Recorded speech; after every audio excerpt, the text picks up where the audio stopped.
혹시 이런 괴담을 들어보신 적이 있는지 모르겠습니다. 어떤 사람이 하루는 자주 사가던 술 한 병을 사서 마셨는데 그날따라 술맛이 평소와 많이 다른 것을 느낍니다. 그래도 어쨌든 원래 마시던 술이니까 그냥 다 마시고 잠들었는데 며칠 뒤에 신문에서 이런 기사를 보게 됩니다. 어느 주류회사의 술통 안에서 사람의 시신이 발견되었단 것, 그리고 그 술이 시중에 판매가 되었단 이야기입니다. 알고 보니 그 술은 자기가 자주 마시던 그 술이고 어제 사온 그 제품이 시중에 유통되었을 가능성이 높다는 것. 이야기의 주인공은 왜 어제 술맛이 이상했는지 깨닫게 됩니다. 이 이야기는 괴담으로서 더 잘 알려져 있기는 한데 현실에서 비슷한 실제 사건이 벌어진 적이 있었습니다.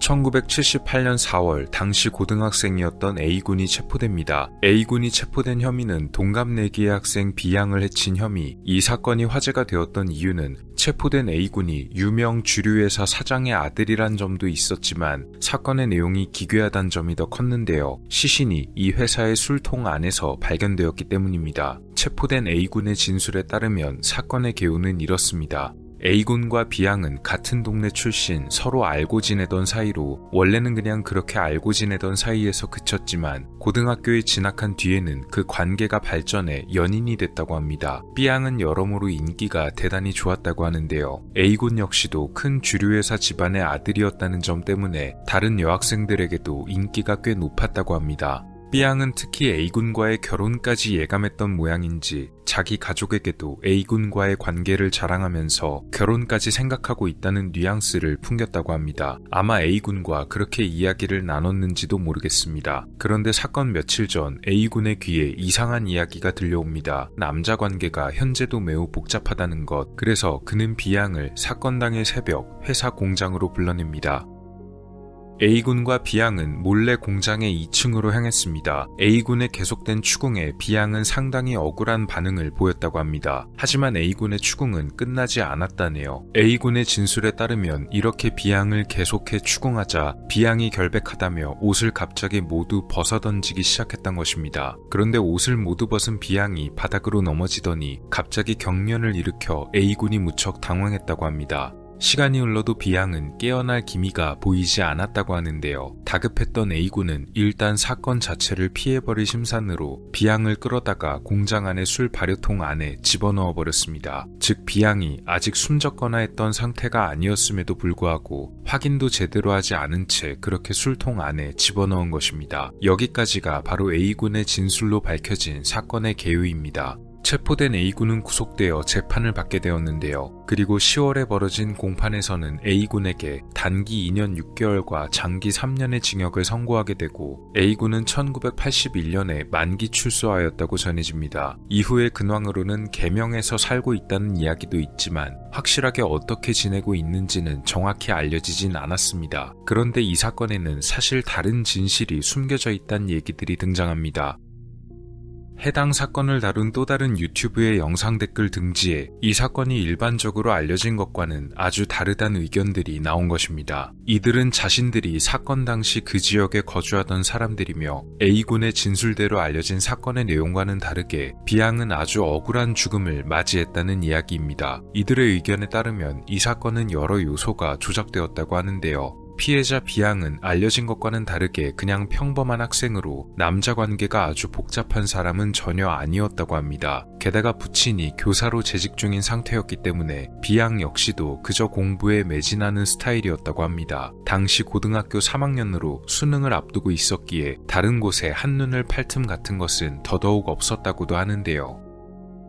반대로 A군의 경우에는 문제 학생으로 소문이 많았기 때문에 오히려 A군이 일방적으로 B양에게 접근했을 확률이 더 높다는 것입니다. 그리고 나서 이런 사건이 벌어지게 되었던 것인데요. 실제로 당시 판결문에는 사건 현장에서 B양이 벗어놓은 옷가지가 가지런히 정돈된 상태로 놓여져 있었다는 언급이 있습니다. A군의 진술대로면 결백하다며 옷을 벗은 B양이 옷을 깔끔하게 개어가며 벗었을 가능성은 극히 낮으니 오히려 범인 A군이 사건 이후 옷을 정돈했을 가능성이 높으며 자기 진술에 맞추기 위해 현장을 조작했을 확률이 높았습니다. 즉 B양이 A군의 진술대로 스스로 옷을 벗었다기보다는 A군이 강제로 저질렀을 가능성이 훨씬 높단 것입니다. 결국 이 사건은 가해자 A군의 일방적인 진술에 의해서 그저 평범한 학생에 불과한 피해자였던 B양이 가난을 벗어나기 위해 부잣집 A군과 만나서 팔자를 펴보려 했고 난잡하게 남자 관계를 이어가다가 추궁을 당하자 이런 사건이 벌어졌다는 스토리가 만들어졌던 것인데요. 이 의견이 사실이라면 정말 억울한 일이 아닐 수가 없겠습니다.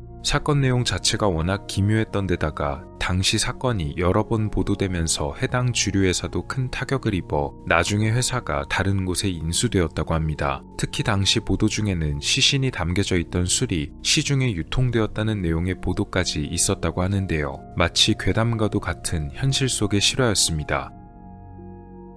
2000년 7월 1일 서울 성산 이동의 어느 길거리 저녁 10시경 A씨는 길거리에서 전화를 하던 중이었습니다. 당시 그는 아내와 통화를 하고 있었는데요. A씨는 아내와 사이가 좋지 않았던 모양입니다. 전화를 하며 아내와 말다툼을 벌이고 있던 A씨. 다툼이 심해질수록 A씨의 목소리도 커져갔는데요. 그러던 그가 갑자기 크게 비명을 지르며 쓰러졌습니다. 왼쪽 팔에 엄청나게 큰 고통이 느껴졌기 때문이었습니다. 주저앉은 A씨의 눈앞에 충격적인 장면이 보였는데요. 그것은 바로 땅바닥에 떨어진 A씨의 왼쪽 팔이었습니다. 도대체 이게 무슨 일인가 싶어 놀란 그의 앞에 웬 거구의 남성이 기다란 진검을 들고 서 있었습니다. 그리고 남성은 다시 검을 높게 들어 A씨를 내리쳤는데요. 이번에는 검을 막으려고 들어올린 A씨의 오른 손목이 떨어졌습니다. A씨의 왼팔과 오른팔에 큰 상해를 입힌 거구의 남성은 비명을 듣고 사람들이 몰려오자 다급히 자리를 떴습니다. A씨는 양쪽 팔만이 아닌 머리와 옆구리에도 큰 상처를 입었는데요. 다행히 생명에 지장은 없었지만 큰 문제가 생겼습니다. 왼쪽 팔은 부상이 커서 다시 붙이는 것이 불가능하였고 그마저도 접합수술을 받았던 오른쪽 팔목은 괴사가 진행되어 결국 양팔 모두가 하루아침 만에 사라지고 말았습니다. 경찰에서는 목격자들의 증언과 A씨의 증언을 바탕으로 용의자를 특정할 수가 있었습니다. 경찰이 용의자의 집을 찾아갔지만 그는 그곳에 없었는데요. 아마도 경찰이 수사망을 좁혀온다는 것을 인지했는지 어딘가로 사라져버린 상태였습니다. 다만 여기서 경찰은 한 가지 제보를 접수할 수 있었는데 용의자가 해외로 도피를 준비하고 있다는 내용이었습니다. 제보를 받은 경찰은 공항에 잠복해 용의자를 기다렸고 마침 출국하려던 용의자를 현장에서 체포할 수 있었습니다. 체포된 용의자는 당시 20대의 박모 씨였습니다. 박 씨의 진술에 따르면 경찰에 체포될 것이 두려워서 다른 곳에 몸을 피해 숨기고 있다가 친척이 사는 해외로 도망을 치려고 했던 것이었습니다. 자신이 벌였던 사건에 관해선 이렇게 진술했는데요. 그날 박 씨는 아는 지인들과 만나 술 한잔을 하고 취한 상태로 집으로 돌아가고 있는 중이었다고 합니다. 그런데 거리에서 큰 소리로 부인과 통화하며 다투던 A씨가 자신을 향해 욕을 한다고 착각하고 화가 났단 것입니다. 박 씨는 평소에도 자기 차에 진검을 가지고 다녔는데 이것은 박 씨가 검도 사범으로 일하고 있던 사람이었기 때문입니다. 술에 취한 채 화가 났던 박 씨는 트렁크에서 검을 꺼내와 결국 그날 사건을 벌이고 말았던 것입니다. 주변인들의 증언에 따르면 박 씨는 평소에도 자기 검도 실력을 자랑하며 베고 싶으면 다 베고 다닌다라고 섬뜩한 내용을 과시하듯이 말하고 다녔다는 것입니다. 사건이 벌어지던 날 만났던 지인들과도 볕담배기 연습을 했다는데요. 박 씨가 가지고 다니던 진검은 약 1m 길이로 보기만 해도 대단히 위협적인 물건이었다고 합니다. 체포된 박 씨는 피해자 A씨와 합의를 받는데 A씨가 받았던 합의금의 액수는 5천만 원이었습니다. 양쪽 팔 모두가 떨어져 나가 평생 일할 수가 없음에도 불구하고 5천만 원이란 액수는 너무 적은 액수로 보이는데요. 여기에는 A씨가 형편이 굉장히 어렵다는 사정이 있었습니다. 가해자 박씨 측에서 최대한 줄 수 있는 돈이 5천만 원밖에 없다고 하니 일단 사정이 급한 A씨 쪽에서 울며 겨자 먹기로 합의금을 받은 것이죠. 그런데 A씨의 불행은 여기서 끝이 아니었습니다. A씨의 배우자가 합의금을 모두 가지고 도망쳤기 때문입니다. 여기에 설상가상으로 A씨는 사건 이후 당뇨병까지 얻게 되었는데 근로능력을 상실하여 수급액만을 받으며 살아갈 수밖에 없었습니다. 당시 A씨가 받을 수 있던 수급액은 약 70만 원 정도. 게다가 A씨는 2명의 자녀까지 돌보고 있던 상태였는데요. 이 중 30만 원을 자신의 병원비로 사용하는 대신에 자녀들의 학원비로 지출했다고 합니다. 자신과 같은 가난의 굴레에서 살지 않기를 바랐기 때문이라고 합니다. 사건도 그렇지만 너무나 안타까운 이야기인데요. 이후 A씨 가족의 근황이 어떤지는 알려져 있지 않습니다.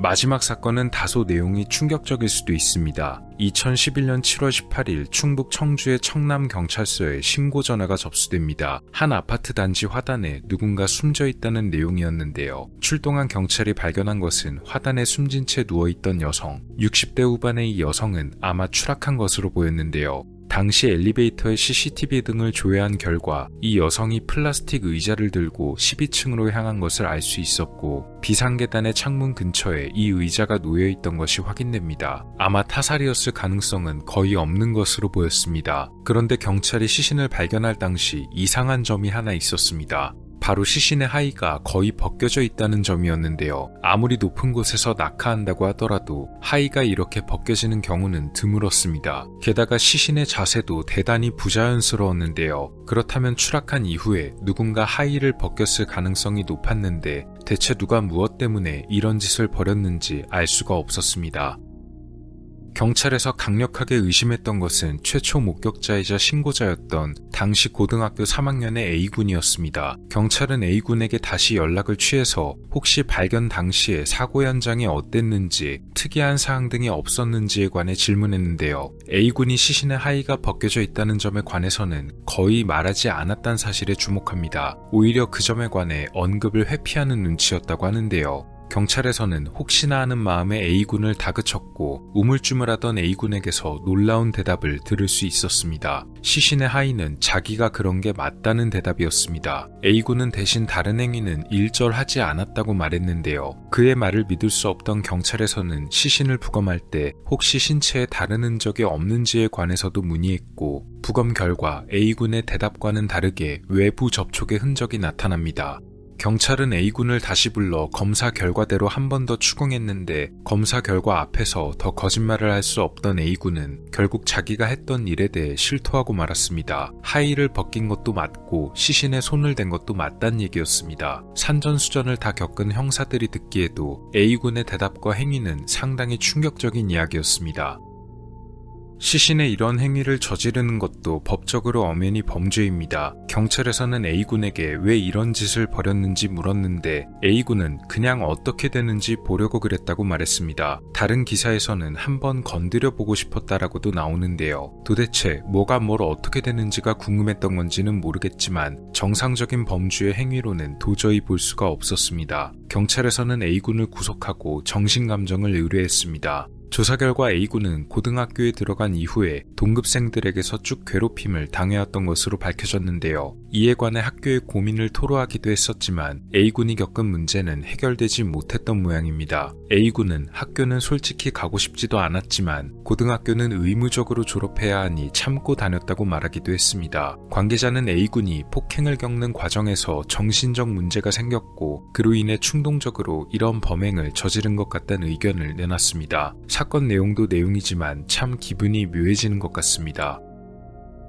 오늘 사건들은 기괴 사건 내용들 중에서도 따로 어떻게 분류하기가 곤란했던 사건들을 모아봤는데요. 첫 번째 사건의 경우 비슷한 내용의 괴담이 있기도 하고, 또 공포 소재의 만화 중에도 비슷하게 진행되는 내용이 있어서 오히려 현실에서 벌어졌던 사건이란 점이 믿기질 않았습니다. 시간이 좀 많이 지난 사건이지만 참 기괴한 내용들입니다. 분류가 어려울 정도로 기묘했던 한국의 기괴 사건들이었습니다.